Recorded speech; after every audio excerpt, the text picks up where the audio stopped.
بسم اللہ الرحمن الرحیم رب اشرح لی صدری ویسر لی امری واحلل عقدۃ من لسانی یفقہوا قولی رب یسر ولا تعسر وتمم بالخیر۔ الحمد للہ، اللہ تعالیٰ کی توفیق سے ہم نے سورۃ الکوثر کا تعارف جانا ہے اور سورۃ الکوثر کا شان نزول جانا ہے۔ اللہ تعالیٰ سے دعا ہے جتنا ابھی تک ہم کور کر چکے ہیں اللہ ہمیں اس پر عمل کرنے کی توفیق دیں، اور جو ہم آگے پڑھیں اللہ تعالیٰ اس پر بھی ہمیں عمل کرنے کی توفیق دیں اور ہمیں بہترین انداز سے سمجھنے کی توفیق دیں۔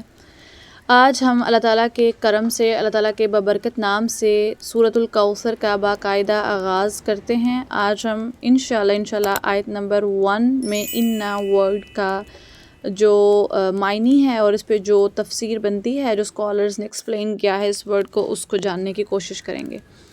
تو سٹارٹ کرتے ہیں ہم اللہ تعالیٰ کے نام سے۔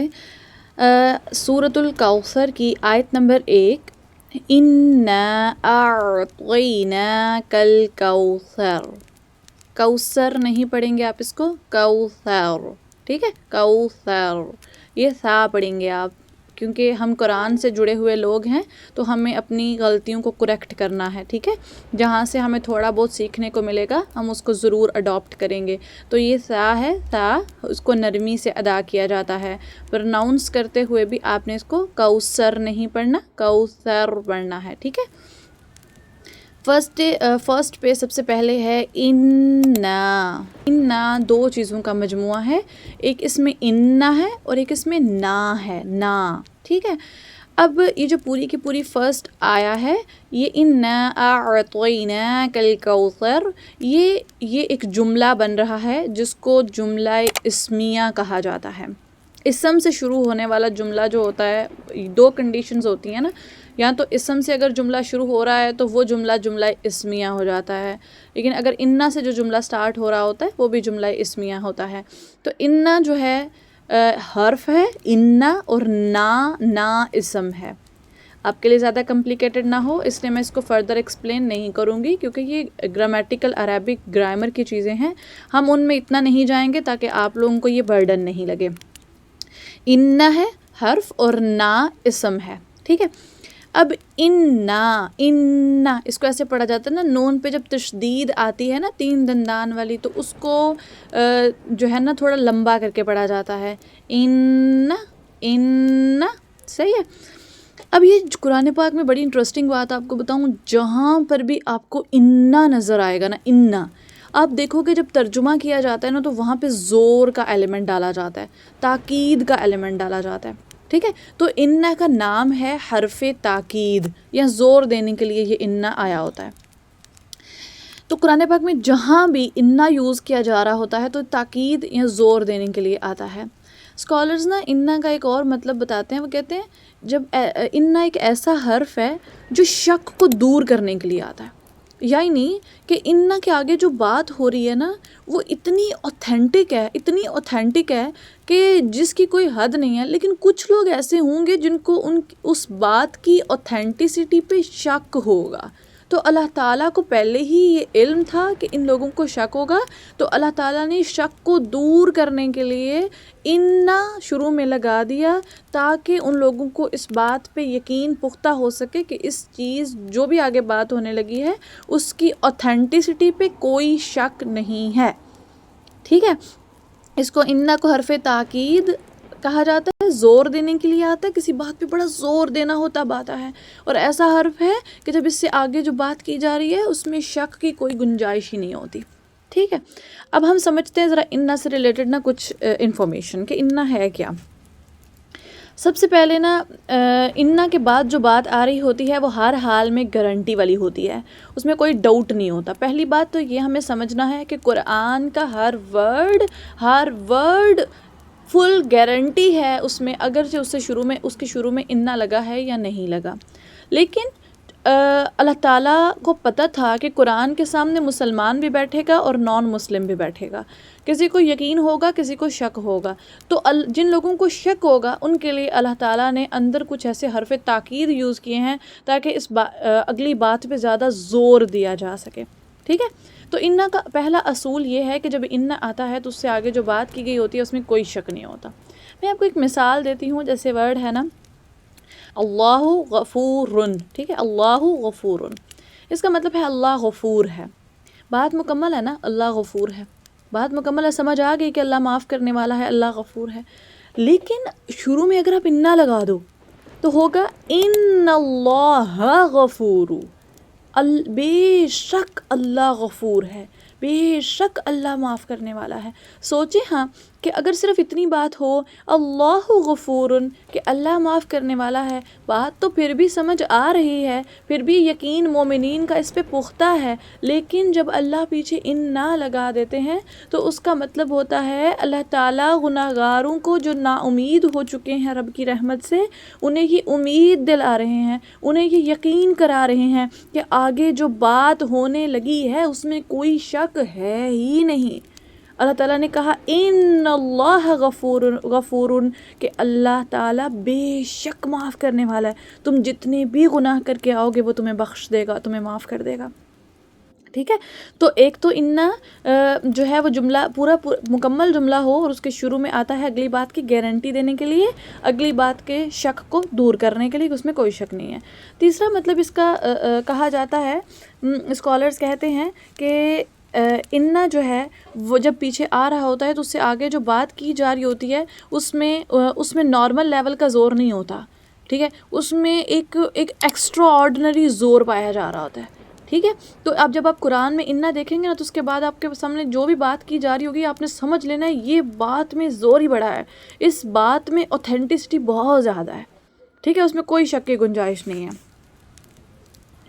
جیسے سورۃ العصر ہے، اس میں اللہ تعالیٰ کہتے ہیں والعصر، اللہ تعالیٰ والعصر، اس کے بعد کہتے ہیں ان الانسان لفی الخسر، ان الانسان، بے شک وہ انسان خسارے میں ہے، بے شک انسان خسارے میں ہے.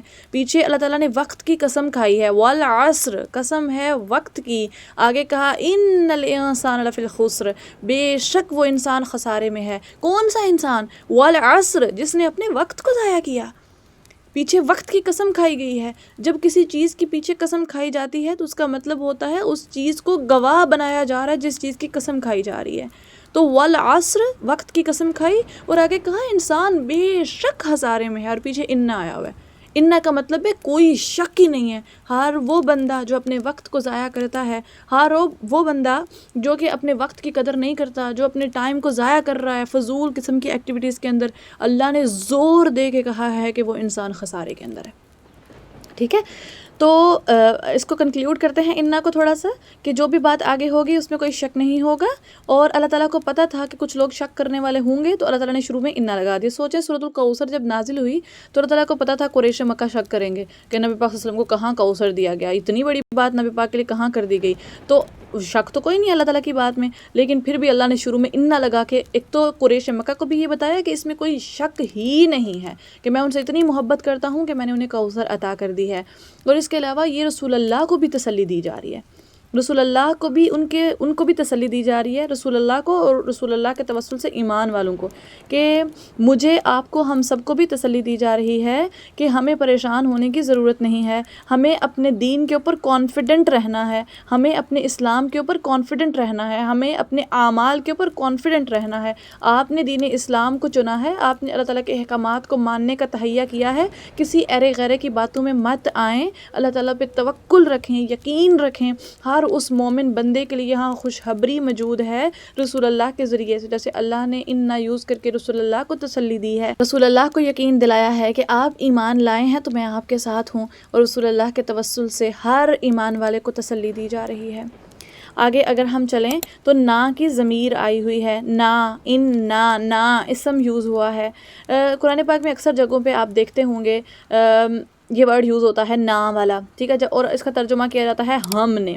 ٹھیک ہے، یہ جمع کا ترجمہ ہوتا ہے یہاں پہ. اب یہاں پہ اللہ نے کہا بے شک ہم نے، اللہ تعالیٰ تو ایک ہیں، تو ہم کا ترجمہ کیوں کیا جاتا ہے؟ اب کچھ اسکالرز نا اس کے ایکسپلینیشن کچھ اس طرح سے دیتے ہیں، وہ کہتے ہیں کہ یہاں پہ جہاں پر بھی اللہ تعالیٰ نا یوز کرتے ہیں نا، جس کا ترجمہ جمع میں ہم نہیں کیا جاتا ہے، وہاں نا اللہ تعالیٰ اپنی شان کو بیان کر رہے ہوتے ہیں، اپنے رتبے کو بیان کر رہے ہوتے ہیں، اپنی کبریائی کو بیان کر رہے ہوتے ہیں، اپنی اکیلو اپنے رب ہونے کی نشاندہی کر رہے ہوتے ہیں، ہم نے یہ کام کیا ہے، ٹھیک ہے۔ تو جہاں جہاں بھی نا کی ضمیر آپ کو نظر آئے گی تو وہاں پہ اللہ تعالیٰ اپنی کبریائی بیان کر رہے ہوتے ہیں، نمبر 1۔ نمبر 2، اسکالرز کہتے ہیں کہ جہاں پر بھی نا کی ضمیر استعمال کی گئی ہوتی ہے موسٹ آف دی ٹائم اس کے آگے جو بات کی جا رہی ہوتی ہے نا اس میں نعمتوں کا تذکرہ ہوتا ہے، یعنی نا کی ضمیر کے بعد جو آگے بات ہوگی وہ زیادہ تر کیسز میں وہ نعمتوں کی بات ہو رہی ہوتی ہے، ٹھیک ہے۔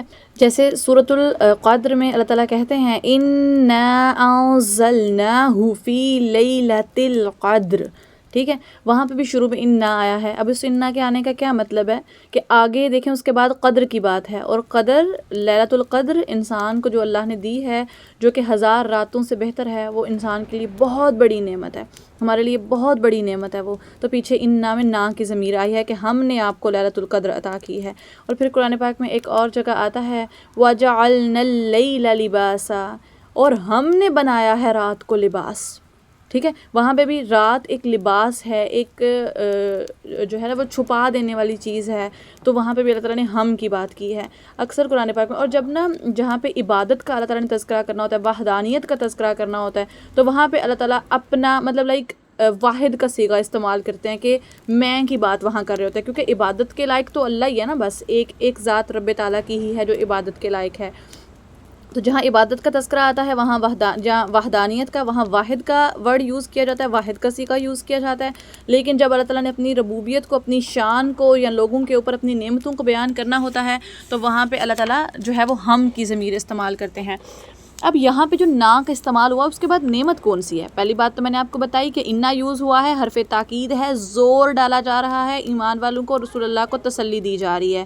اس کے بعد اگر آپ دیکھیں تو نا آیا، نا اسم ہے، اور میں نے کہا یہ جب نا آتا ہے تو اس کے بعد یہ نعمتوں کا تذکرہ کیا جا رہا ہوتا ہے۔ تو یہاں پہ کیا نعمت ہے؟ یہاں پہ کوثر کی نعمت ہے۔ یہاں پہ اس آیت کے اندر اللہ تعالیٰ رسول اللہ اور رسول اللہ کی امت کو بتا رہے ہیں کہ میں نے تمہارے اوپر کتنی بڑی نعمت جو ہے وہ تمہیں دی ہے، کتنی بڑی بلیسنگ کا تذکرہ کر رہے ہیں اللہ تعالیٰ۔ نا کی ضمیر استعمال ہوئی ہے، اللہ تعالیٰ نے رسول اللہ کو بتایا ہے کہ میں آپ سے بڑی محبت کرتا ہوں اور اس محبت میں نے آپ کو کوثر عطا کی ہے۔ اللہ تعالیٰ رسول اللہ کے امتیوں کو بتا رہے ہیں کہ میں رسول اللہ سے محبت کرتا ہوں اور رسول اللہ کے توسل سے آپ سے محبت کرتا ہوں، یعنی امتیوں سے محبت کرتا ہوں، اور اسی محبت کے توسل سے قیامت کے دن ہمیں حوض کوثر نصیب ہوگا، ٹھیک ہے۔ تو یہ سارے کا سارا محبت کا کھیل ہے، اور آپ کو پتہ ہے اللہ تعالیٰ کی محبت سب سے بڑی نعمت ہوتی ہے، سب سے بڑی نعمت ہوتی ہے۔ دنیا میں آپ کو سب کچھ مل جائے نا، سب کچھ مل جائے، لیکن آپ کے دل میں اگر اللہ تعالیٰ کی محبت کا گوشہ موجود نہیں ہے تو سب کچھ ہونے کے باوجود آپ کے ہاتھ خالی ہیں۔ اور اگر آپ دنیا کے غریب ترین انسان ہیں لیکن آپ کے دل میں رسول اللہ کی محبت اور اللہ تعالیٰ کی محبت موجود ہے تو آپ عرش اور فرش دونوں کے امیر ترین انسان ہیں۔ اللہ تعالیٰ کی بہت بڑی نعمت کہ اللہ تعالیٰ رسول اللہ سے محبت کرتے ہیں، تو یہ رسول اللہ کے لیے بہت بڑی نعمت، اور اس کے بعد یہ ہمارے لیے بہت بڑی نعمت کہ ہم رسول اللہ کے امتی ہیں اور رسول اللہ کا حوض کوثر جو ہے وہ کوثر عطا کیا گیا، تو ہمیں رسول اللہ سے حوض کوثر پینا نصیب ہوگا انشاءاللہ، تو یہ ہمارے لیے بھی بہت بڑی نعمت ہے، ٹھیک ہے۔ تو اس لیے یہاں پہ نعمت کا تذکرہ کیا جا رہا ہے اور اللہ تعالیٰ اس کو اس طرح سے ایکسپلین کر رہے ہیں۔ کبھی ہم نے اس طرح سے چیزیں نہیں سوچیں جیسے ہم قرآن پہ تدبر کرتے ہوئے سوچ رہے ہوتے ہیں۔ لاسٹلی میں آپ کو بتاؤں گی اس چیز میں انا کے اندر، چونکہ یہ جملہ اسمیہ سے شروع ہو رہا ہے اور زور دینے سے شروع ہو رہا ہے، انا سے شروع ہو رہا ہے تو شروع میں زور آ گیا، شروع میں ہی شک کو دور کرنے والی بات آ گئی۔ اب آپ کو پتہ ہے کہ اسکالرز بیان کرتے ہیں کہ یہاں پہ جو انا آیا ہے یہ شک کو دور کرنے کے لیے آیا ہے، ٹھیک ہے۔ اب شک کیسا؟ مطلب ہم ایمان والے ہیں نا، ہمیں تو ایک ورڈ میں بھی قرآن کی شک نہیں ہونا چاہیے، لیکن اللہ تعالیٰ کو پتہ ہے یہ چیز۔ اب دیکھیں قرآن پاک میں جگہ جگہ انسان کا ورڈ یوز ہوا ہے، انسان، ٹھیک ہے۔ انسان کا جو ورڈ ہے یہ نکلا ہے نسیان سے، اور نسیان کا مطلب ہوتا ہے، انسان کا مطلب ہوتا ہے یعنی کہ نسیان یعنی بھول جانے والا، وہ جو بھول جاتا ہے، وہ جو فارگٹ کر دیتا ہے، وہ جو بار بار بھول جاتا ہے، بتانے کے باوجود بھول جاتا ہے. اللہ تعالیٰ کو پتہ ہے کہ مومنین قرآن سن رہے ہیں، اللہ کو پتہ ہے انہیں مجھ پہ ایمان ہے، لیکن اللہ کو یہ بھی پتہ ہے یہ نسیان ہے، یہ بھول جائے گا، یہ فارگٹ کر جائے گا، یہ اس کو یاد نہیں رہے گا. تو اللہ تعالیٰ نے زور دیا اور ایک بات کو قرآن میں بار بار رپیٹ کیا تاکہ انسان بھول جاتا ہے اس کو یاد رہے یہ کام ضرور کرنا ہے میں نے. ٹھیک ہے.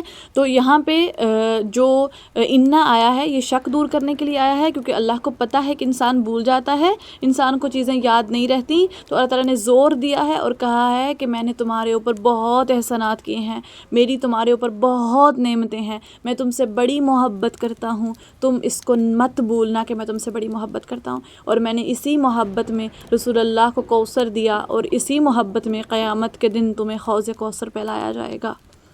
ٹھیک ہے. اور اپنے دلوں میں کوشش کیا کریں کہ قرآن کو جب پڑھیں آپ تو اپنے دلوں میں اللہ کی محبت کو ڈالیں. انشاءاللہ کل ملیں گے ہم ایک بہت خوبصورت ورڈ کے ساتھ. Very beautiful explanation. Word is اعطینا. اتنا پیارا ورڈ ہے، آپ محو ہو جائیں گے، آپ کو مزہ آ جائے گا. ٹھیک ہے. اور بہت مزے کی ڈیٹیلنگ ہے اس کی. سو ایکسائٹیڈ رہنا ہے. انشاءاللہ کل ملیں گے. اپنا خوب سارا خیال رکھیے گا. اوکے، اللہ حافظ.